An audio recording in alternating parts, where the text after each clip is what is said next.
ప్రైజ్లాడండి. బాగున్నారా? ఇది నా దేవుని వాగ్దానం చూసుకుందామా? రండి, చిన్న వచనం పాడుకుందామండి.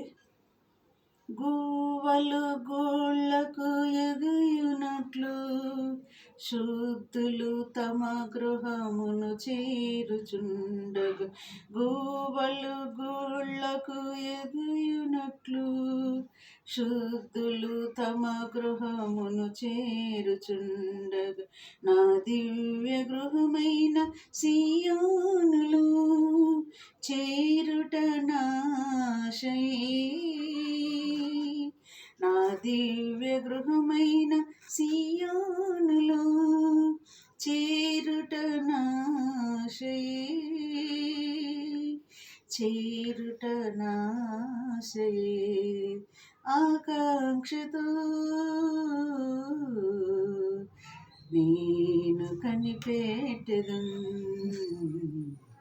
ప్రాణేశ్వరుడైన యేసుని కొరకై, ప్రాణేశ్వరుడైన యేసుని కొరకై. ఇదిను దేవుని వాగ్దానం మనం చూసుకున్నామండి. 112వ కీర్తన 2వ వచనం నుంచి మనం చూసుకుందామండి. వాని సంతతి వారు భూమి మీద బలవంతులవుదురు అంటున్నాడు దేవుడు. ఈ దినం మనతో మాట్లాడుతున్నాడండి.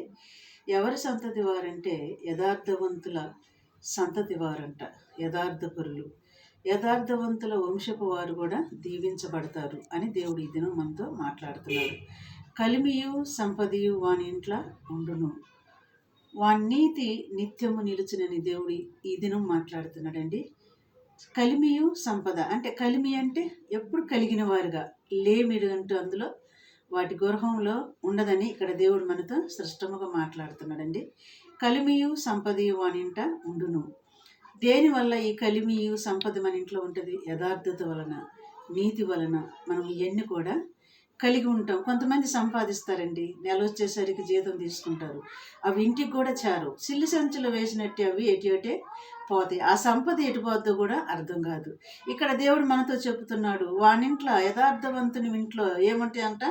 కలిమియు సంపదయు వానింట ఉండును, నీతి మరి నిత్యము నిలిచి ఉంటుందంట దేవుని బిడ్డలకి.